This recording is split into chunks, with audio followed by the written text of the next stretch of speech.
Well, you can clearly see the gunshot wound to the forehead. It's a large, gaping hole. It was really eerie. A brutal killing. To me, it'd be a cold-blooded murder because he was unarmed. A dark mystery with multiple suspects. It's a good possibility that he interrupted a burglary and ended up costing his life. In a love triangle, there's always a jealous husband or a jealous wife, more than capable of killing. This is a crime where somebody is intensely angry and saying, now I'm going to show you that you're not going to be able to get away with that. The truth will be revealed. We knew that we were possibly letting the killer go. Every day in North America, dozens of people are murdered. The key to solving the toughest of these homicides lies in the final 24 hours of the victim's life. To crack the case, detectives must reconstruct that critical timeline. The minutes and hours containing evidence that can help unlock the mystery and catch the killer.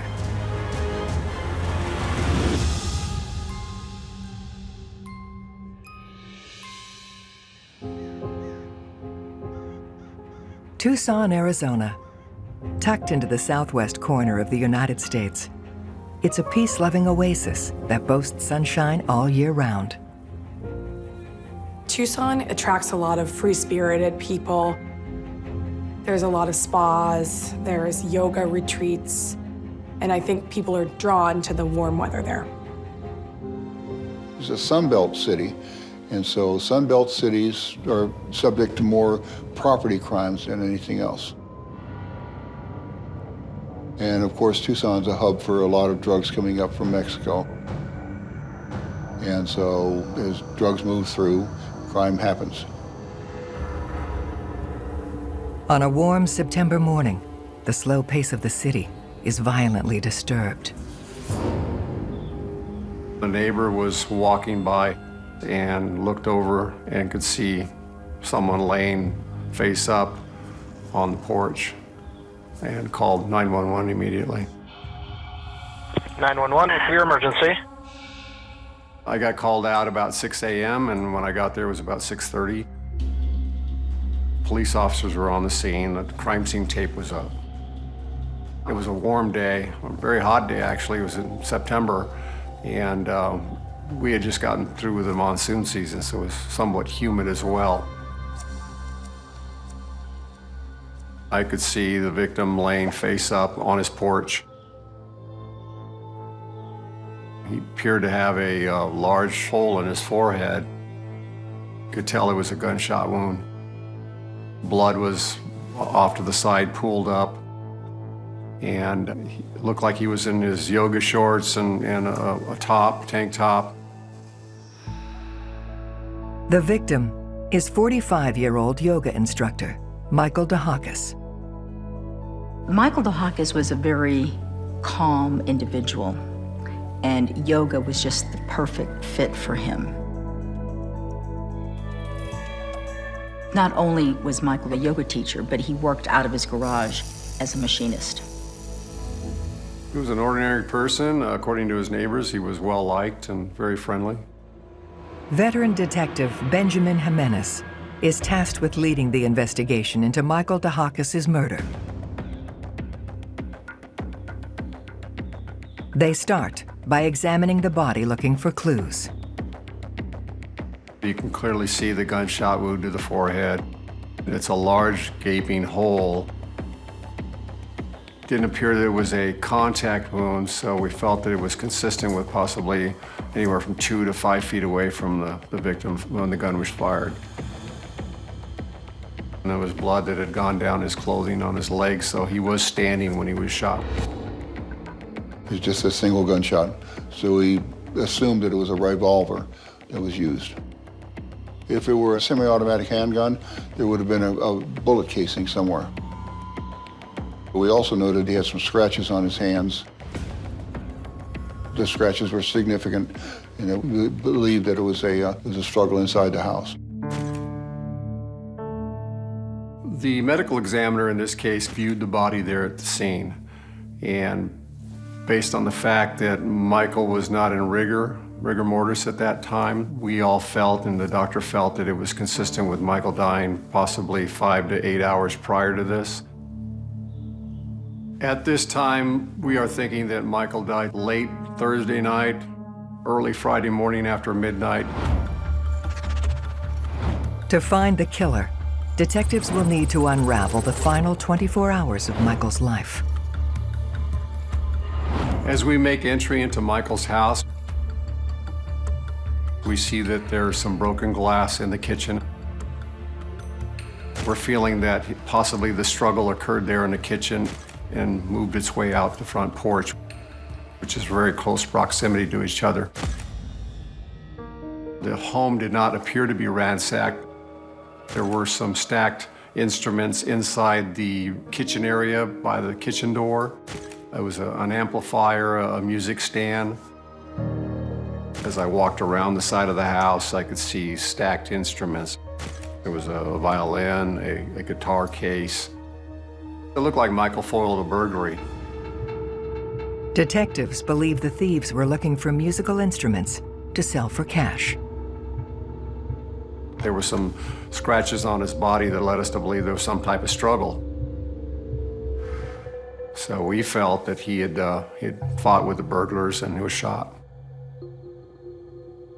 And it ended up costing his life.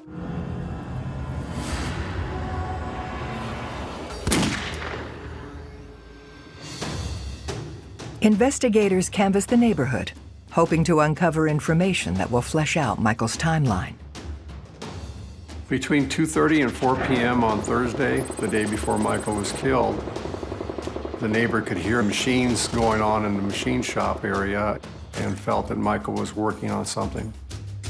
This helps us put Michael at home just a few hours before his death. So it helps us to establish our timeline as to when he was alive and then dead. Michael lived in a low-income area, high in property crimes, theft, and burglary. We felt it was important to go into the computer database and find out if there's any known burglars in the area.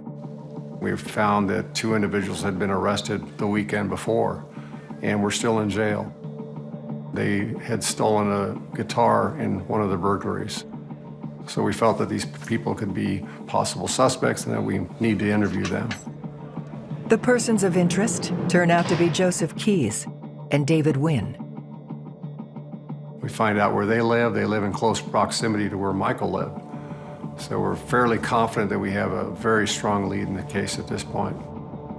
The fact that we have a burglar in the region taking musical instruments and that the victim had musical instruments, on the surface seems to be a connection. It seems compelling, but bear in mind that musical instruments are among the most commonly stolen items in residential break-ins, and it could just be a coincidence. Does it merit exploring? Absolutely. Coincidences quite often pay off in terms of determining what happened in events. And so a lot of the times people are found through lucky breaks. Both Joseph and David did have prior arrests for drug use.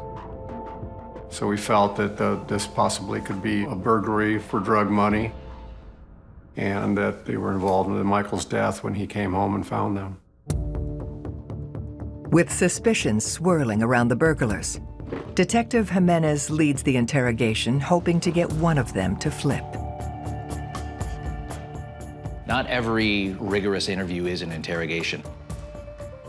Interrogation actually entails a 9-step process designed to extract a confession from a suspect during what's usually an in-custody interview. The fact that in this case there's 2 separate offenders who can be questioned separately and played off each other gives the police an additional advantage. In separate interviews, they both denied any involvement in any burglary. They would not speak to me and basically invoked their rights, so I couldn't speak to them any further. Our investigation doesn't stop there. Based on where they live, close proximity, what they stole in the previous burglary, I get a search warrant for their home. They lived together in about a mile away from where Michael lived. The search reveals a shocking discovery. I found some bloody shoes, some bloody clothing. Based on that, we're pretty excited that we possibly have a great lead in this case. So it led us to believe that they're more involved than just burglary. They could be involved in Michael's death.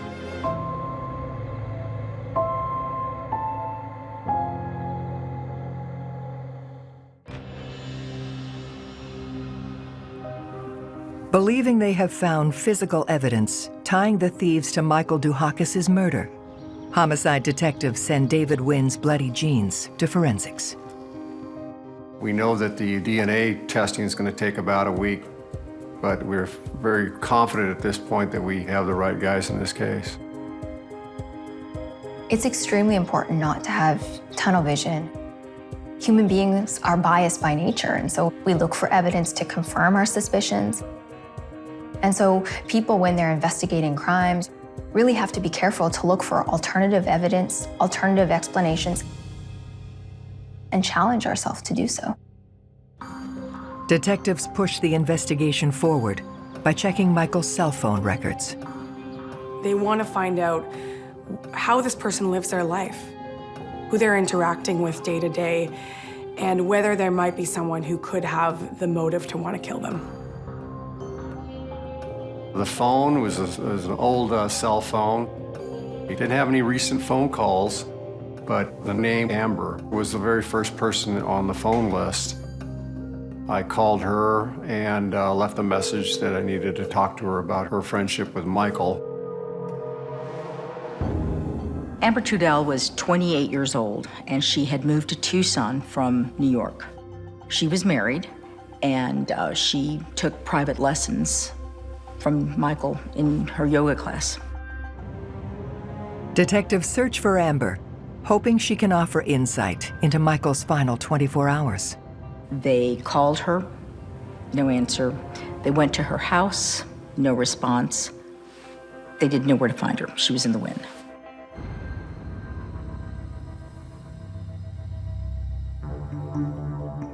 Detectives then visit her workplace at the Child and Family Resources Center and speak to her boss. She said Amber is very reliable. She's never missed a day of work. She's a bookkeeper for this business. And the employer tells us that she left town on Thursday morning, saying that she had to get out of town. There was a family emergency. She seemed upset on the phone, and that she would be back on Monday. So Tuesday morning, she's not back yet.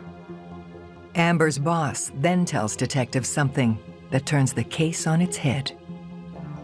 The employer tells us that Michael and Amber were having an affair. The boss knew that Amber was married and that the person she was seeing was now dead. So, possible theory, jealous husband. In a love triangle type situation, there's always a jealous husband or a jealous wife, more than capable of killing. Detectives quickly learn the identity of Amber's husband, Justin Goodwins, a man with a shady history. A criminal history background is done on Justin. We find a domestic violence arrest in the past involving Amber. Domestic violence is very common. You know, it is common for people to get angry and do bodily harm to somebody that they're allegedly involved or in love with. Given this mix of domestic violence, infidelity, anger, and other negative emotions, Justin could have, done something to harm Amber, killed her, or even Michael. It's a very strong possibility that Justin was involved in this case. We haven't heard from Amber, so possibly he's the reason that she's missing now. As investigators consider the theory that Justin may have killed Michael and harmed Amber, they get another surprising tip from Amber's boss. Amber's employer tells us that there's a moving van outside of Amber's home, and she recognizes Justin in the driveway along with another male. and they're loading furniture into the moving van. This is very suspicious in nature. It appeared they're leaving town, so the red flags go up. The fact that Justin was arrested for domestic violence in the past, he could have some type of violent tendencies. We feel Justin could be dangerous to be approached with caution. We call out the SWAT team along with some detectives, and we go out there and confront Justin. Justin has a 9mm semi-automatic handgun on him. 9mm is consistent with the .38 caliber 357 used in the murder. It's very possible that that is the gun that was used to kill Michael. Detectives send the gun to ballistics and bring the suspect, Justin Goodwins, down to the station for questioning. He tells us that he and Amber are separating and that he was just loading his items to get out and leave town. It's good timing that police showed up at Justin's place when they did. He's literally in the midst of packing up and fleeing town. The excuse he provides is, the relationship's gone south and he's just moving on, but this is all the makings of his getting out of Dodge. They ask Justin if he knows about Amber's affair with Michael Dakis. He tells us that she has done this before to him. He talked about a time when she left him and went to visit her boyfriend in Colorado. So this was no news to Justin as far as that Amber was doing this again. He was upset with her, and that's why they were going to get a divorce. When a spouse learns that their partner has been cheating on them, there's infidelity, or they've been unfaithful for a long period of time, especially, people can become angry, even enraged. This is a crime where somebody is intensely angry and somebody's saying, you've done something, it's made me angry, and now I'm going to show you that you're not going to be able to get away with that. I told Justin that Michael Dakis had been murdered. And that's when he really, you could see he got physically upset, and he was very nervous. Investigators ask Justin when the last time he saw Amber was. He tells us that Amber came home, it was very late. He thinks it was early morning hours on Thursday. She smelled of alcohol. He knew she'd been drinking. She was well dressed, and he felt that maybe she was out fooling around on him again. She was upset. She wasn't making sense. He says that he can't get any answers out of her other than the fact that something bad has happened. So he takes her to his parents' house in Sholo, Arizona, and then drops her off and says she needs a break for a few days. He comes back to Tucson and goes back to work because he has to be at work on Friday. At the end of the weekend, he goes back to Sholo to pick her up, sometime Sunday, and brings her back to Tucson, and that's the last he saw of her. And that's where he's being evasive with us, because I feel that he really does know where she's at, but he won't explain.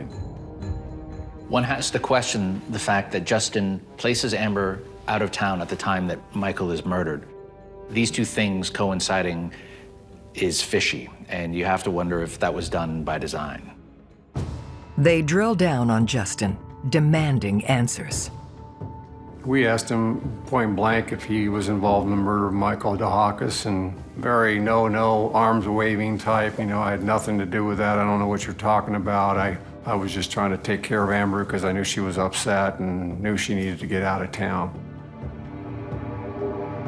When Justin says Amber's out of town, it could look like an alibi for Amber, but it could also look like Justin's protecting himself and deflecting the police from knowing that Amber's dead. It's all suspicious. It's very confusing. Something's going on between Justin and Amber. How it's related to Michael, I'm getting feelings that it is, but I'm not sure. Just then, the interrogation gets interrupted by a colleague. A police officer who had Justin's property, his wallet, and his cell phone. tells me that Detective Jimenez's phone has been ringing off the hook with a number, and the officer took it upon himself to trace the number, and the number came back to a local hotel here in Tucson. We were extremely excited about this in the sense that it's possible that we have a great lead in this case. Detectives are rushing over to the hotel because it's vital to them that they understand who has been calling and calling and calling. And when they open the door, they can't believe what they find. It's Amber, the missing wife.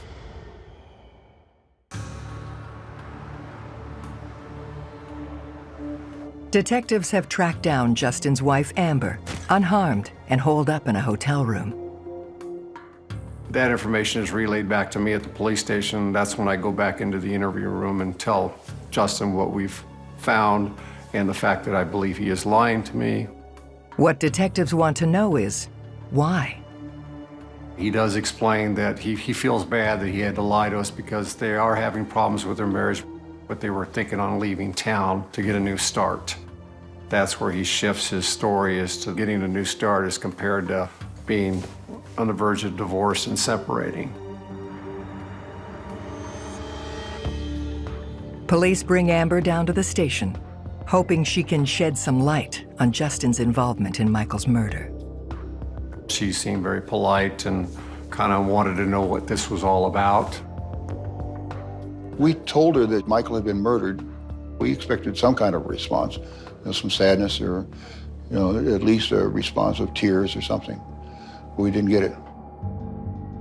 It didn't seem very natural to me that she wasn't upset about Michael's death.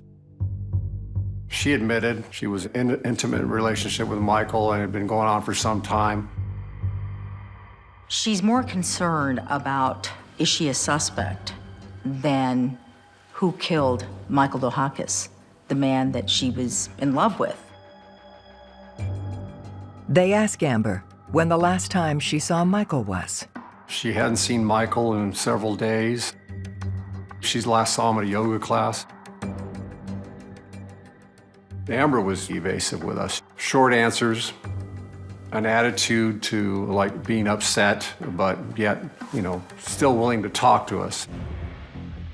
Investigators inquire as to whether she owns a gun. Amber admits she does. Of course, we ask her, well, where's your gun?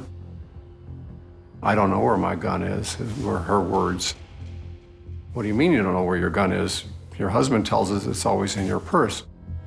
I don't know, I haven't seen it in a while. She had body language that indicated that there was a lot of withholding of information. Eyes down a lot. If you didn't kill somebody, you would be very adamant to say, I did not, I'm not involved in this, but none of that behavior was displayed to us in any way. The fact that they finally track Amber down and that she's stonewalling them, she's not being helpful in spite of, they know the relationship she had with Michael. So you have to ask yourself, why is she being so hesitant, so uncooperative? At this point, police really need to appeal to her innate emotional sensibilities. The person who once upon a time she had feelings for. The idea is to drill down into whatever humanity remains and try to get her talking that way. Her silence was almost an admission to me. She knew something was going on. Based on timelines, I knew she had an alibi as far as not being there at the time of his death. But she knew something. She knew something about Michael's death. Despite their suspicious behavior, Justin and Amber insist they left Tucson Thursday morning, well before Michael's estimated time of death. They have an alibi. They were out of town. I get his parents' address and phone number. I talk to his stepdad and his mother. Yes, they were up there. We knew that we were possibly letting the killer go, but we didn't have the proof. We didn't have enough evidence.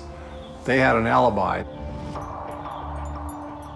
And the bad blows keep coming. DNA results from the burglar's genes come back. It's a chemical, not blood. The theory of a botched burglary must now be ruled out. Where do you go next? It's always the most frustrating wall to hit at this point in the investigation, where you've had not only one, not only two, but now 3 red herrings. We were all confused here at that point. Just when they think the investigation has gone cold, detectives get the break they need. The day after we let Justin and Amber go, Eli came to us. Eli Curiel was Michael's best friend. He'd been out of town and only learned of the murder on the nightly news.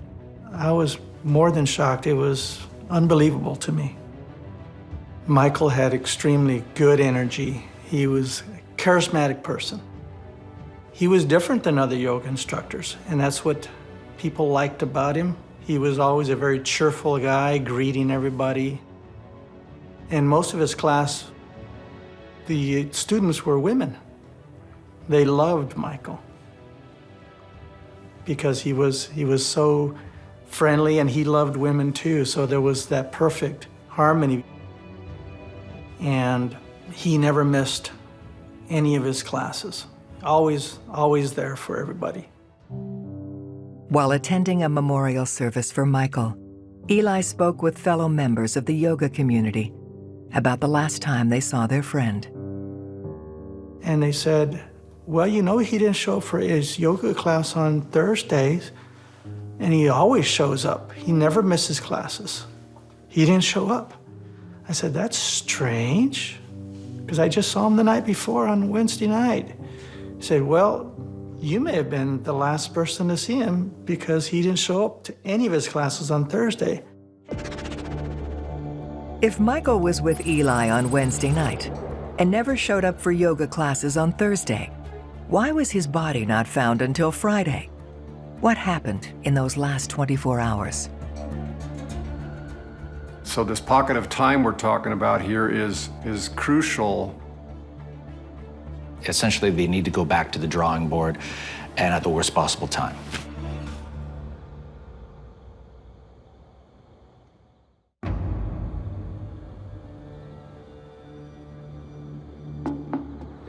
After multiple dead ends, detectives get a promising new lead. A credible account of Michael's last hours. It was customary for the students in this particular Wednesday night class to go to this local bar on 4th Avenue every week. And there was maybe 5 or 6 of us from the class, including Amber, because Michael had invited Amber to come join us at the first bar. So we got there probably a little after 7. Eli explained to us that it was common knowledge that Amber was married. Michael knew of this. She was willing to leave her husband for Michael. But according to Eli, Michael didn't want that type of relationship. He was happy with the way things were. The more I got to know Michael and Amber, I could tell that they weren't what I would call a happy couple. I got the feeling that Michael was interested in the relationship purely from a physical standpoint, whereas I think Amber wanted something a little bit more. Detectives ask Eli to describe their interactions on Wednesday night, the last time he saw Michael.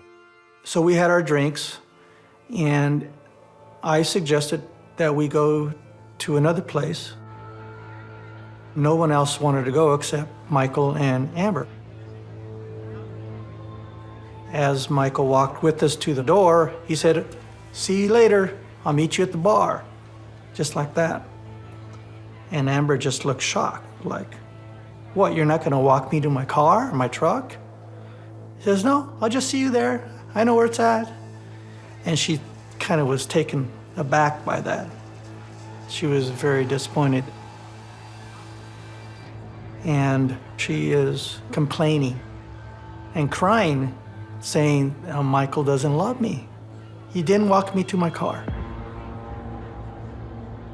So we show up at the next place. We order up our drinks and everything seems fine. You know, Amber's not crying anymore and they seem like they're friendly again and they're chit-chatting and everything seems just great.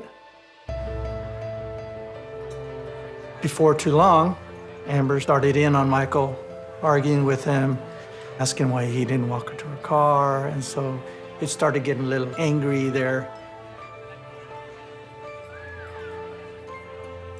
It was about 10-ish, and I knew that it was going to get ugly because I had seen what happened earlier with me. So I said, I'm out of here. I'm going to go home. I got to work the next day anyway because this is a Wednesday night. Armed with new information about Amber and Michael's relationship, Detective Jimenez re-examines the timeline of Michael's death. After interviewing Eli, I meet with the medical examiner. I tell the medical examiner the new facts, that the last time Michael was seen alive was late Wednesday night. Amber's leaving town on early Thursday morning, according to Amber and her boss, and according to Justin. So based on that, the medical examiner and I decide and discuss that it's very possible that Michael had gone into rigor mortis and had gone back out. While uncommon, it's not unheard of for a body to go in and out of rigor mortis depending on the processes acting on the body. It can be significantly sped up when the body is in a warmer environment, in water. And in this case, we see when a body is outdoors in the heat. So when you have these fluctuations, it's in and it's out, it's a moving timeline. It was that point in time when we realized and remembered that there was larva in Michael's eyes at the time we found him. And larva usually comes in after flies have laid their eggs, possibly a day later. It's what's called forensic entomology, which is the study of insects and what insects burrow in and nest and reproduce in a dead body at what time. The fact that that was missed in this case is an initial disappointment. So we're really deciding at this point that our timeline was off. We thought we had a fresh murder victim, and we did not. It was troubling in the sense that, we never were wrong like that. Detectives first thought Michael died late Thursday night, early Friday morning. Armed with this new information, they now believe that Michael was killed between 10:30 p.m. on Wednesday night and 3:30 a.m. on Thursday morning, a full 24 hours earlier. The suspect pool, when your time of death is off by over 24 hours, immediately shifts. And in this case, we see it actually expand significantly because people who had been ruled out because of their alibis are now in play once again. After our timeline shifted to the correct timeline, it was very consistent with Amber and Michael being together Wednesday night, early Thursday morning. And then we find him a day later on Friday. Michael's dead and laid on his porch for a full day. Now we look at Amber and say, okay, she not only has motive, but now we know she had opportunity to kill him.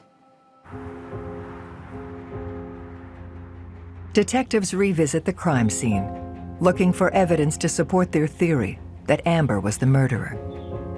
You have to get pretty close to where the neighbor did in order to see Michael land there.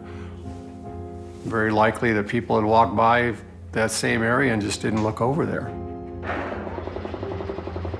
The machine noises that the neighbor heard on Thursday from 2:30 to 4 p.m., he was hearing the automatic compressor go on and off.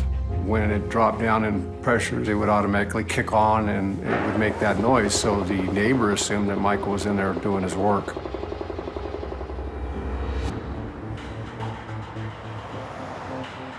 Investigators determined that Michael's body could have easily been hidden from view for an entire day before it was found.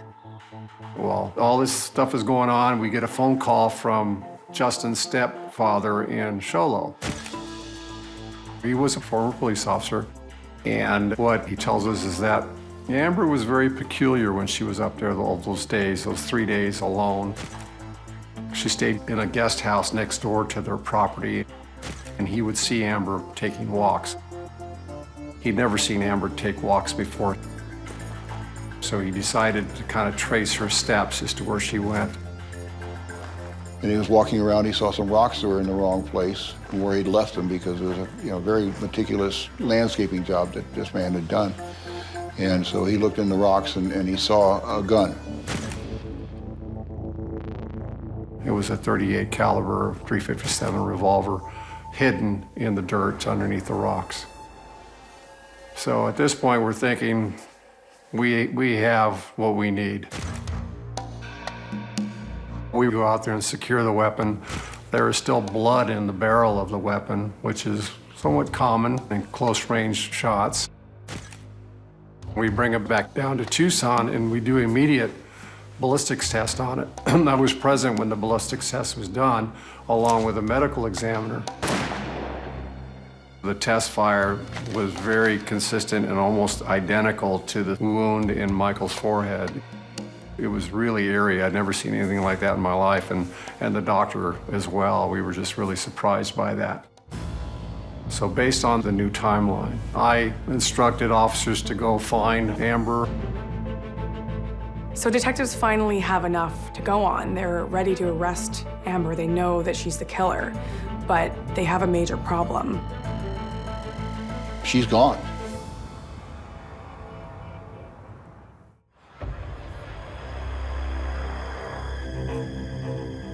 With their killer on the run, Tucson police put out a nationwide first-degree murder arrest warrant for Amber Trudell.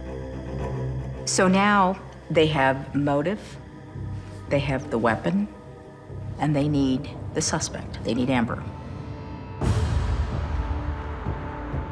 Detectives soon discover Amber has fled clear across the country.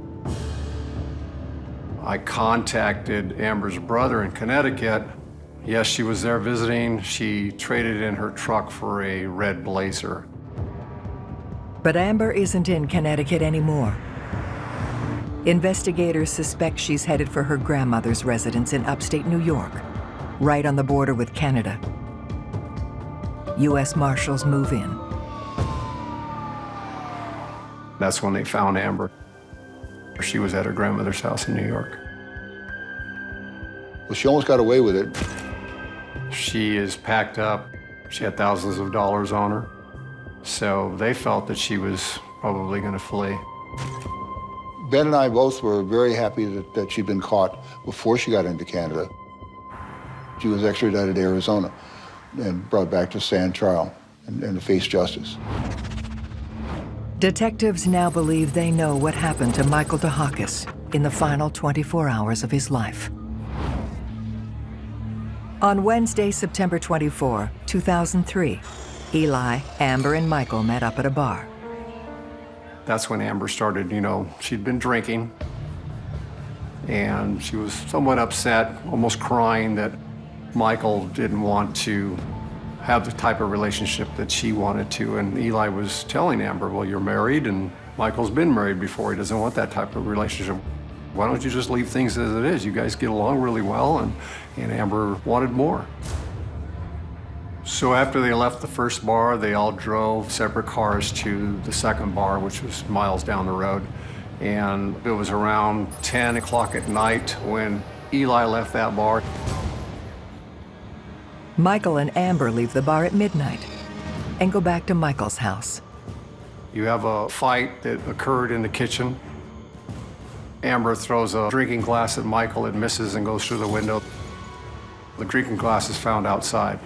There's a broken plate in the kitchen. It's all consistent with the domestic violence occurring there. There was some struggle. They had scratch marks on Michael's arm. She had a little mouse on her eye. I believe they're out on the front porch.